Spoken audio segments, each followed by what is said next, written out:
Welcome, Pat, from beautiful Apache Junction and Lost Dutchman State Park. So hopefully Yeah. our Hey, Rick, how you connection will doing? work. I'm going off a cell phone signal. So, folks, if all of a sudden we just drop off, it's my fault, not Pat's. I have Wi-Fi in my RV that I'm putting in, but it's kind of wonky, so it hasn't been working quite right. But anyway, happy Friday, for crying out loud. It's been a weird week. It has Did I been. drop? It's been. I didn't lose you. Okay, good. So, No. yeah, I mean, we've only got Actually, 5,300 you know what? I listings. gotta go. We'll make it short this time. That way, we won't have any run into technical difficulties here. The shorter, Yeah, shorter session we'll here. see how it happens. I Keep it haven't seen short and anybody sweet. drop off yet. Yeah. Well, here's the numbers we're looking at. Look at that red line, Pat. That's the difference between homes under contract and listings. And it's not because we have more listings coming on. It's just that sales are dropping pretty significant for us for 1 week average. Yeah. Now, this green line that I have down here, that's the lowest number of listings we've ever had in Arizona. And the red line here is already below normal. So when people say, oh, a lot of buyers out there, nope, there's not. Yeah. So, and there's been some changes. You know, when you look at this Crawford index here, let me pull that off and put on the Crawford one. Let's see. I'm not used to doing this Outside. without two monitors. Yeah.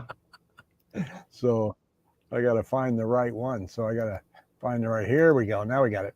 Okay, the Crawford Market Index. You can see there. Look how many are red now. Red means they're down from last week. I'm not. So there's only three that are in favor. Only three cities in favor of sellers that moved up, and it's Gilbert, Tempe, and Maricopa. The rest have come down. Now they have a long way to go. Fountain Hills has still got a Crawford index of 569, and normal balanced market's 100. So we have a long way to go, and that's kind of been the tale of the past few days. But what are you seeing on the lending side? Because I know it's been kind of brutal out there, right?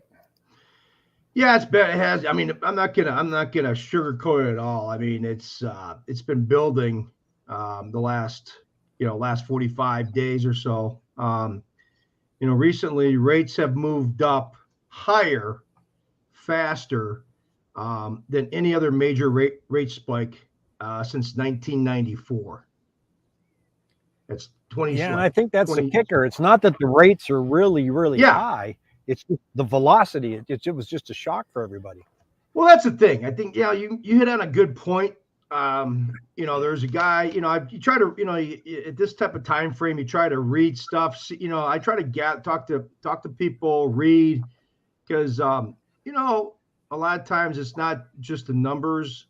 It's you got to look behind the psychology of people. What are they thinking? Because when they're thinking something, they'll do something or not do something, right? Yeah. There's a reason why they did it. And like you said, rates have moved up higher and faster than any other major rate spike since 1994. So if you see right here, this is rates right here. This is for like the last 3 years. I think I can pull it out a little bit further. Give me 1 second here. But you can see right here, this was basically end of the year, December, and we saw this spike from basically the 10-year was at, right? Was it the 10-year? Yeah, 10-year was at 140. We've almost doubled the 10-year note, 140 to 270. So what you hit upon is very interesting. Is that it's really, like I said, 5% rates right now are 5.5. I'm at about 5. So I know retail banks.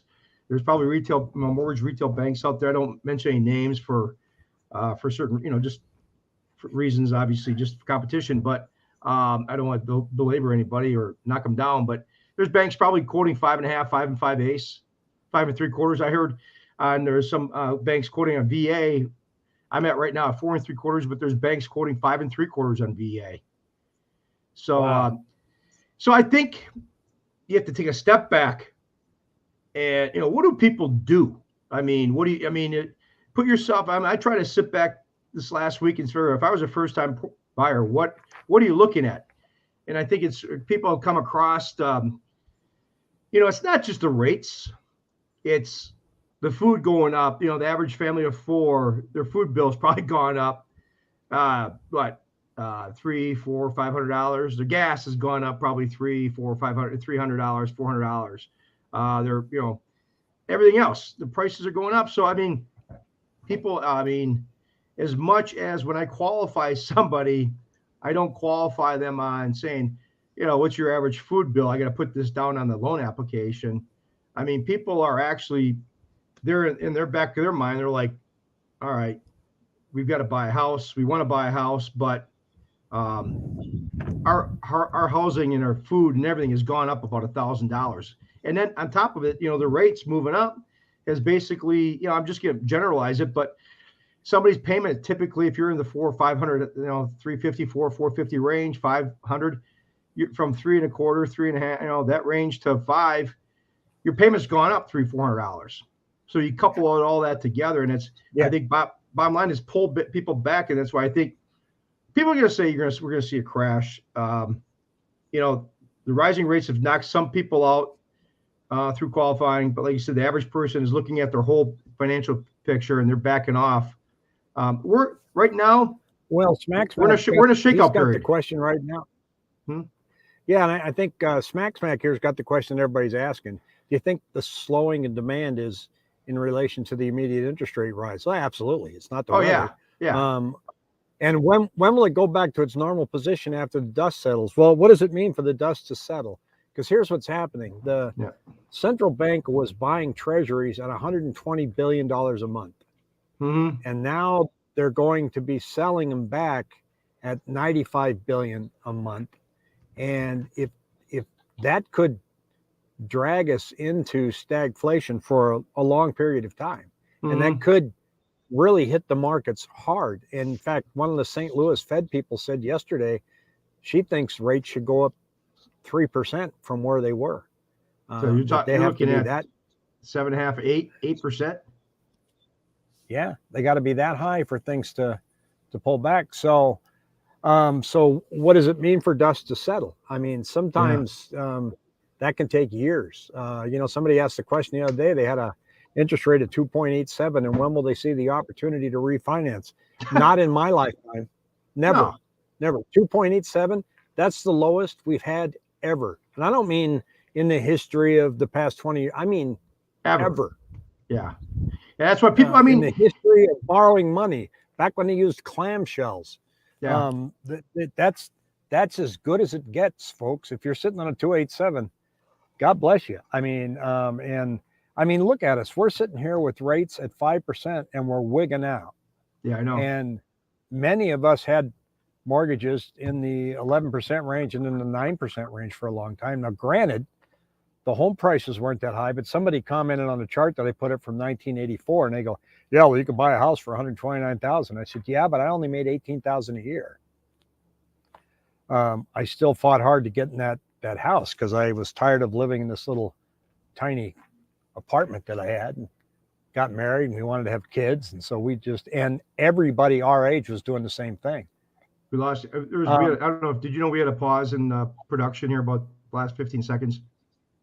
That's probably going to happen. It's buffering. Yeah. So I apologize to the millions and millions of viewers. I'll get the higher speed next time we do this. But I heard an interesting one today, Pat.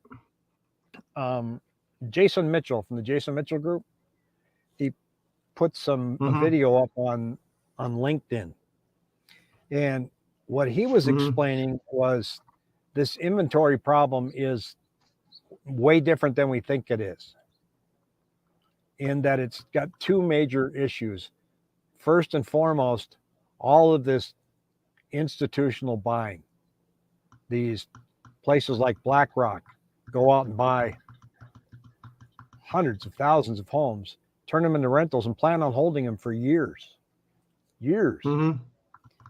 And that keeps the homes from turning over. The normal homeowner can't go in and buy them. They're not available. We don't have the velocity. And, that's what I've been talking. I've been saying velocity of homes is way down. And Airbnbs, those two have taken the normal inventory of homes coming and going and changed the whole equation. And he was proposing that there should be different tax policies for these investment groups. In other words, you shouldn't be allowed to just dominate the market. No. He's on to something. And so now you got to say, and and basically he's kind of putting a rally cry out that we need to start getting a hold of the legislature. So I looked up the National Association of Realtors, which is our lobbying group, to see if I could find anything that showed that they were addressing that subject, and I couldn't find anything. The only thing I found was that they are pushing hard to get rid of this law, this copyright law from 1976, that when you put a floor diagram up of your house on the MLS that goes on Zillow and Realtor.com, there's a copyright law that says that you can't do that because you don't own it.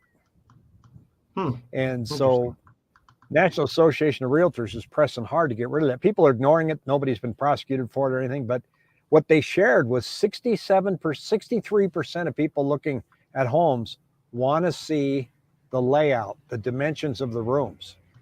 They want to see the floor plan, which is something to keep in thought. When you get these 360 tours in the house, on that software, they can add the floor plan. So for agents out there and for sellers, make sure your realtor's doing that. I didn't know that percentage was that high. That many people wanted to see the floor plan. But going back to that, it's the National Association of Realtors. It's going to have to go in and lobby for something to be done about all of this institutional buying. Yeah, he makes a great point. I mean, between the institutional buyers and the Airbnb, the only consistency is change. No kidding. That's no doubt about that. But I mean, I was thinking about that today because I saw a proposal from California. Newsom, I think, is proposing. I just briefly read it that he's looking at tax anything that's. I don't have. I'm just kind of giving a real. I just kind of glanced over the article, but it's something to the effect of they're going to tax to 25% tax on people that sell a home under 3 years, something like that. It was something of that nature. I can't remember. I mean, I have to dig. I just kind of saw it in glancing. Well, but I mean, Jason was proposing a tiered tax that says, if you own 5 homes, you have to pay a tax of this. In other words, he also proposed maybe giving them a really good tax incentive to unload them earlier than planned. Yeah. But then you can't replenish it. So 1031 exchange allows these people to sell all these and grab another one. And I'm no tax guy, and I don't ever want to be one, but I think there has to be something out there to stop it, because we're just getting overrun now. I mean, you've got all exactly. I mean, institutional cash buyers. Exactly. You're getting. I mean, it's getting to the point where it's getting really just. I mean, excuse my French, but it pisses me off because it's excuse my French, but you could just see it in the market where institutional money, these people, these mom and pops, and when I say mom and pop, a lot of these people, some of these people have 3, 4, 5, 6 homes, 7 homes. I mean, there's got to be something done, because that's my biggest crux that I've been saying about the last year or so is there's no velocity in homes. Somebody bought a house for $250, goes up to $350. They sell that. They buy a house that's $450 or $500. Now, people that buy a house for $200 that's worth $600, they take $400,000 equity, but now they got to buy a house that's worth $800. It just there's something that's going to dislodge this. It just seems like the market's stuck, and the reason is that's a great point with the institutional, the Airbnb, and also people that, once again, this is people that have 2 and 3.2, refinance at 2 3/4. They're staying home. They're not going anywhere. Yeah, so, I wouldn't. And even Matt here says Fed monetary policy is collapsing global economics. We've been exporting our inflation, rates will hit upward to of 15% plus. I don't know how hard they're going to clamp down, but I think it's going to be painful. But the thing is, I heard another analysis, I think, and I can't remember who it was that said, oh, there's a gentleman, Hearsay Financial, talked about the fact that the Fed's going to be, pulling back these purchases, selling these treasuries. And he goes, it's like getting Novocaine for your cavity. You don't feel the pain, but it did nothing for the cavity. The structural problems are still there. It's like morphine for a tumor. People can't get too caught up in the Fed stopping, pulling back on MBS, on the MBS market is behind the scenes, though. You got to realize there was like $2.8 trillion that was originated last year. They're expecting, let's say 1.7, 1.8 trillion. I'm just throwing some numbers out. There's going to be a lot less originations. So the Fed there's not going to be the supply that the Fed has to purchase. So people, you could say that, the Fed's going to say, we're going to pull back our purchases from this amount to this amount. But the point is, and the fact remains, is that there's going to be less mortgages to actually buy. There's going to be less supply out there. People aren't going to be refinancing, right? No. So, I mean, people could say, oh, people stuck on the fact that we're going to pull back. The Feds are pulling back. It's not going to be, I think Barry Habib has brought this up too. And he goes, it's not going to be as dramatic as he thinks because there's less supply to buy. So, but like I said, it's been, I mean, I'm expressing my frustration because I see what realtors go through driving people around. And, just for the viewer, the millions of viewers out there, I mean, it's tough on agents right now because I had a buddy of mine, as I told you before, I mean, you can't, clients and clients and, people are looking to buy a home. Please do. This is kind of a PSA is, please respect your agent because gas is going through the roof. Your agent is not a taxi cab driver to keep driving you around. I mean, I'm surprised these agents don't charge people a couple $100 before they go up, just as a showing fee. And I think I've seen some people that are maybe doing that because, these agents are spending a lot of time. And like I said, my buddy said, he goes, why should I get in Chandler, drive to Peoria, Northwest Phoenix to show a client a house, spend all that money in gas, and then realize that there's 30 other offers in the house. I'm probably not going to get the offer. It's just discouraging. Yeah. And the other frustrating thing is that, we pull everything off the MLS, the pocket listings. I never see a pocket list. I see the coming soon list. I think one of these brokerages is coming out with their own website. It goes, see it before it's listed.com or something like that. Yeah. That's just the coming soon page, and even those are not very accurate. I hate marketing that's so not deceitful, but just, I don't know. It just drives me nuts. Well, we had a request from one of our subscribers the other day if I could do a video of a next gen home, which is the one that's got like the mother-in-law suite inside, right? Oh yeah. And I couldn't find one. I spent an hour on it. I couldn't find one, but what I found was Lennar, which is a big builder, in their developments, they're building next gen homes, so the new ones are there. So I'll go out and show people what that's all about, or at least I'll provide a link on what they look like. But then the other thing I'm frustrated with too is on the real estate descriptions in the MLS, RV gates. Okay. So I've got a client that wants homes with an RV gate and low HOA. And when you look in the East Valley, you can find an RV gate, but you don't know because there's no mention whether or not the HOA will let you park your RV there. And same way with Surprise. You'll see an RV gate, it'll hold your trailer, in you go, but you don't know. The agents aren't saying, oh, by the way, you can park your RV here. So you've got to call the association and ask them, or call the agent and have them. But then the description of the RV gate, I'm sorry, but an 8-foot gate is not an RV gate. That's maybe a tent trailer. Yeah. And so if you want to pull a travel trailer in or a motorhome or a fifth wheel, at least put it in the description that maybe it's a small RV gate. Yeah. And because what I find is I end up pulling up the listings and going to the satellite view from Google and scrolling in and trying to see how big the gate is. Is that why? So let me ask you this. Is that why you're saying, is this the whole theory? This is why real estate is down because of RV gates? Is that the point of the whole your whole thing.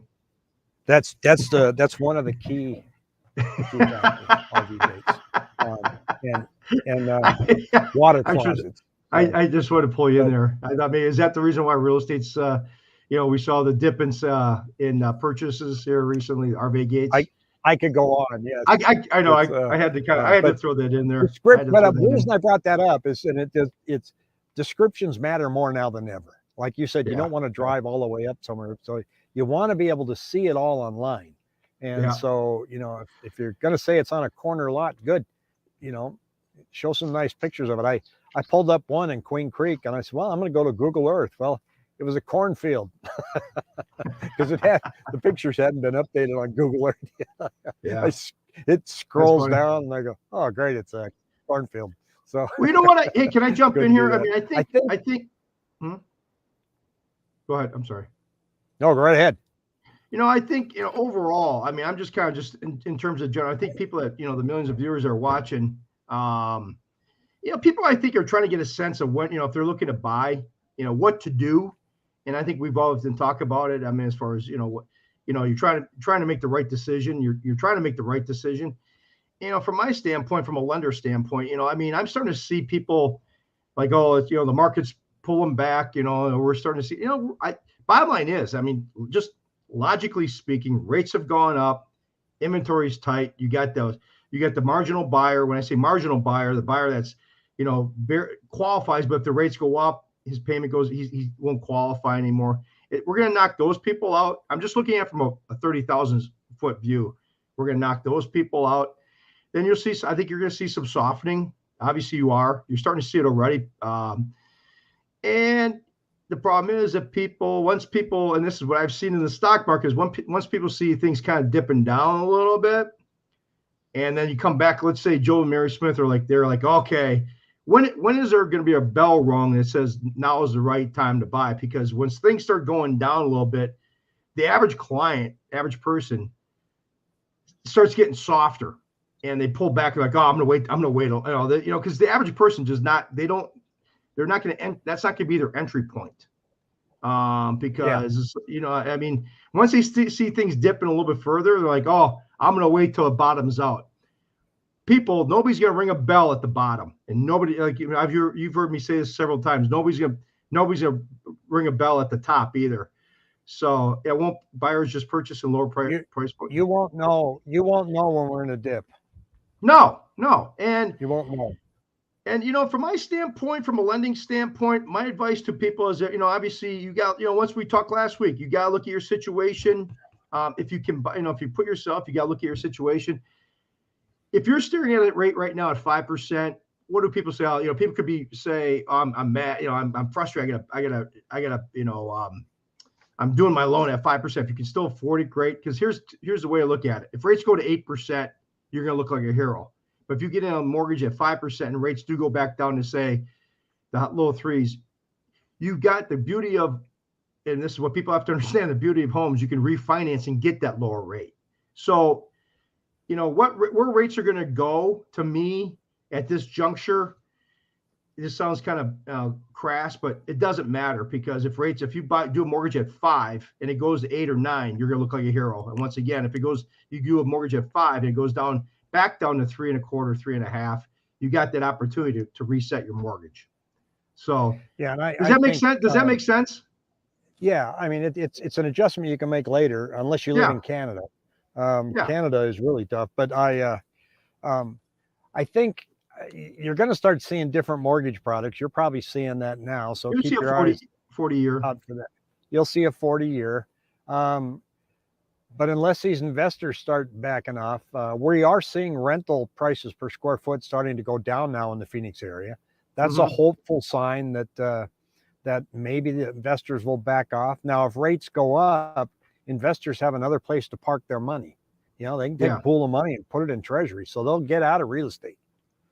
Just like they did in the 80s. They'll get out of it, and then it opened it up for guys like me. So, and we bought it on a hope and a prayer. It's like, I'll refinance later. I don't know when that's going to be. And you just scrape by every dime, because you knew that if it continued where it was, that there just wouldn't even be an economy. So you say, the heck with it. And then, as much as we complain about them making all this money available. I would hate to think what we would be looking at after 2008 if they hadn't done it. Now, Yeah. a lot of debate there. Like Mitt Romney said, let's just let everybody foreclose and let's do what's called mark to market. Let's retool all the current loans that are out there to the current price of the market. That probably wouldn't have been a bad idea. Mm-hmm. So I really don't know what's going to see, but it takes me back to what we've been saying here, and that is, look, you want to know when the bottom is, you got to look at numbers. You got to look at inventory. You got to look at the gap between how many homes are going on the market, how fast they're being gobbled up. You're not going to see price reductions until you see concessions. I'll pay a couple points towards your mortgage. You'll see that before you see price reductions. You'll see price reductions from the sellers, but that doesn't mean the average price of homes is going down. It means their lofty expectations are not being met. So you'll see that first. And we've already been averaging about 1,400. Now we're almost up to 1,800. People are like, oh, I should probably back off here a little bit. So they're pulling them back down. You're going to see a pull. We're going to see a gap in. Oh, I'm sorry. Go ahead. You'll see more contingencies. Yeah. No, I think you'll see more contingencies in the market. So, but yeah. Well, look, I'm going to go ahead and call this one short because I suspect we're probably having buffering problems. So. Yeah. All right, buddy. Well, have a good weekend. Thanks, everybody, and hopefully you get something out of this. All right. Have a good one. Take care. All right, buddy. Take care.